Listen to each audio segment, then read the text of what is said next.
Peter and Wendy. Chapter 7. To the home under the ground.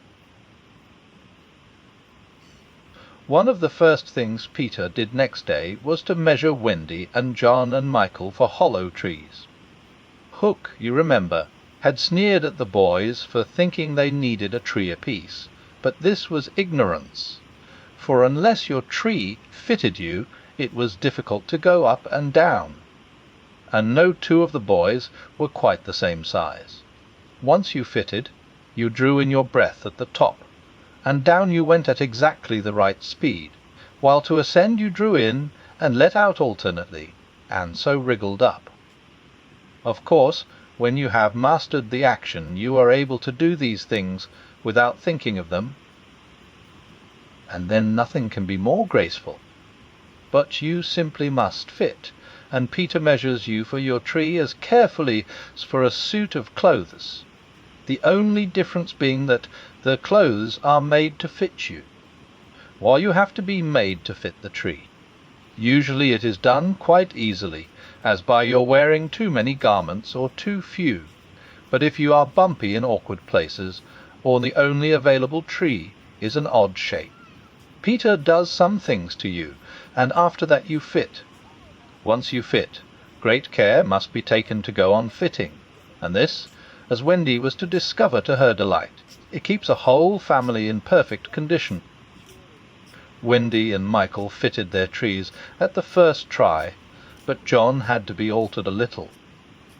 After a few days' practice they could go up and down as gaily as buckets in a well, and how ardently they grew to love their home on the ground, especially Wendy. It consisted of one large room, as all houses should do, with a floor in which you could dig if you wanted to go fishing, and in this floor grew stout mushrooms of a charming colour, which were used as stools.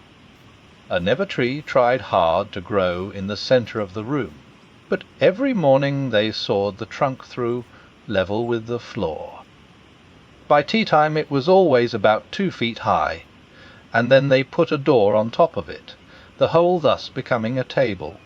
As soon as they cleared away, they sawed off the trunk again, and thus there was more room to play. There was an enormous fireplace, which was in almost any part of the room where you cared to light it, and across this Wendy stretched strings made of fibre, from which she suspended her washing.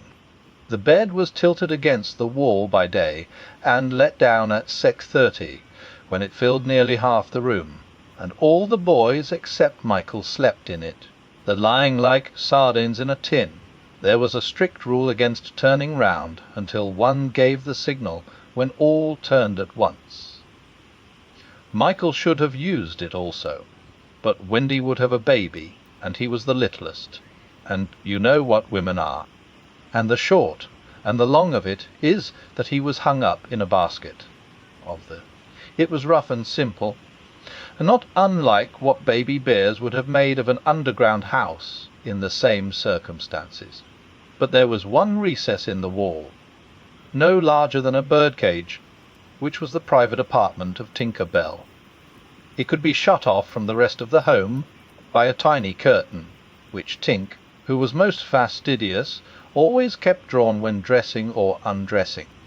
No woman, however large, could have had a more exquisite boudoir and bedchamber combined.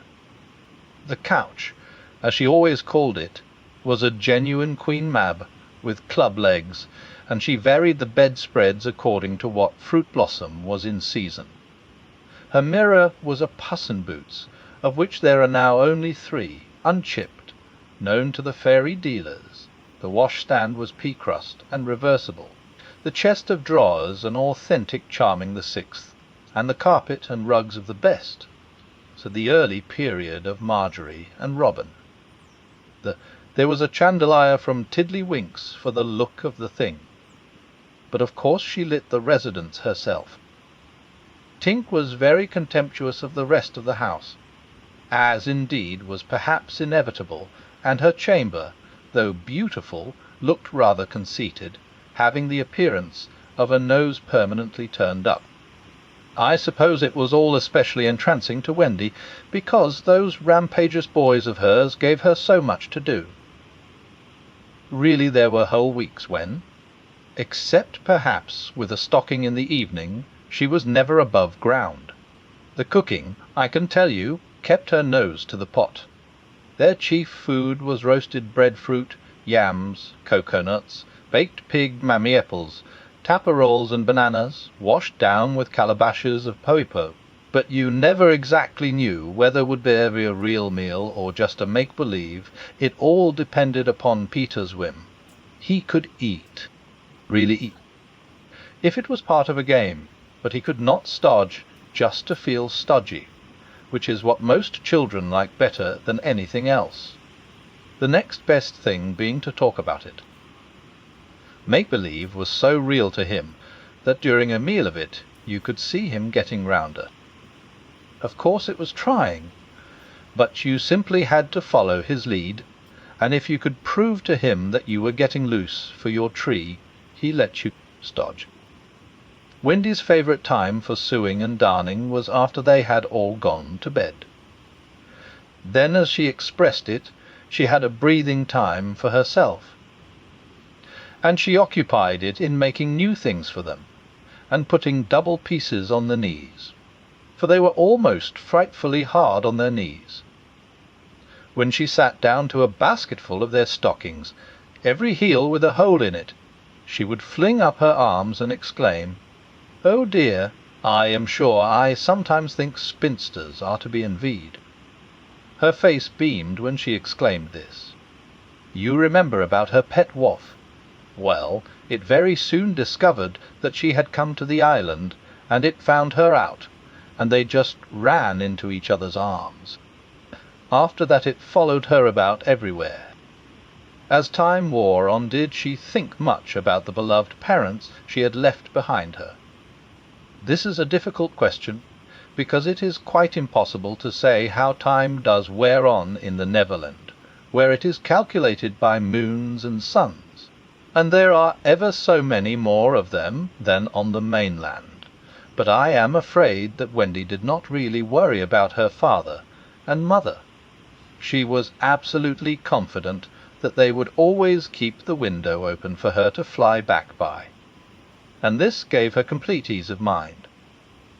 What did disturb her at times was that John remembered his parents vaguely only as people he had once known, while Michael was quite willing to believe that she was really his mother. These things scared her a little, and nobly anxious to do her duty, she tried to fix the old life in their minds by setting them examination papers on it, as like as possible to the ones she used to do at school. The other boys thought this awfully interesting, and insisted on joining, and they made slates for themselves, and sat round the table, writing and thinking hard about the questions she had written on another slate and passed round. They were the most ordinary questions. What was the colour of mother's eyes? Which was taller, father or mother? Was mother blonde or brunette? Answer all three questions if possible. Enea. Write an essay of not less than 40 words on how I spent my last holidays, or the characters of father and mother compared. Only one of these to be attempted. Or and describe mother's laugh. 2. Describe father's laugh. 3. Describe mother's party dress. And 4. Describe the kennel and its inmate. They were just everyday questions like these, and when you could not answer them you were told to make a cross, and it was really dreadful what a number of crosses even John made. Of course the only boy who replied to every question was Slightly, and no one could have been more hopeful of coming out first, but his answers were perfectly ridiculous, and he really came out last, a melancholy thing. Peter did not compete. For one thing he despised all mothers except Wendy, and for another he was the only boy on the island who could neither write nor spell, not the smallest word. He was above all that sort of thing. By the way, the questions were all written in the past tense. What was the colour of mother's eyes, and so on. Wendy, you see, had been forgetting to. Adventures, of course, as we shall see, were of daily occurrence, but about this time Peter invented, with Wendy's help, a new game that fascinated him enormously, until he suddenly had no more interest in it, which, as you have been told, was what always happened with his games. It consisted in pretending not to have adventures, in doing the sort of thing John and Michael had been doing all their lives, sitting on stools, flinging balls in the air, pushing each other, going out for walks, and coming back with having killed so much as a grizzly. To see Peter doing nothing on a stool was a great sight. He could not help looking solemn at such times. To sit still seemed to him such a comic thing to do. He boasted that he had gone a walk for the good of his health. For several suns these were the most novel of all adventures to him, and John and Michael had to pretend to be delighted also, otherwise he would have treated them severely.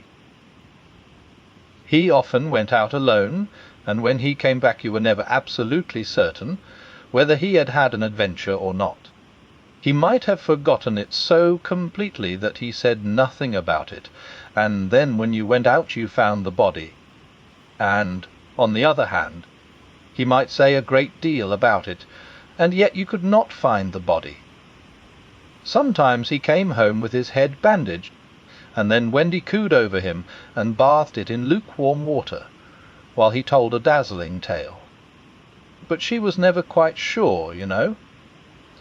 There were, however, many adventures which she knew to be true, because she was in them herself, and there were still more that were at least partly true, for the other boys were in them, and said they were wholly true. To describe them all would require a book as large as an Latin-English dictionary, and the most we can do is to give one as a specimen of an average hour on the island. The difficulty is which one to choose. Should we take the brush with the Redskins at Slightly Gulch? It was a sanguinary affair, and especially interesting as showing one of Peter's peculiarities, which was that in the middle of a fight he would suddenly change sides. At the Gulch, when victory was still in the balance, sometimes leaning this way and sometimes that, he called out, "I'm Redskin today. What are you, Tootles?" And Tootles answered, "Redskin, what are you, Nibs?"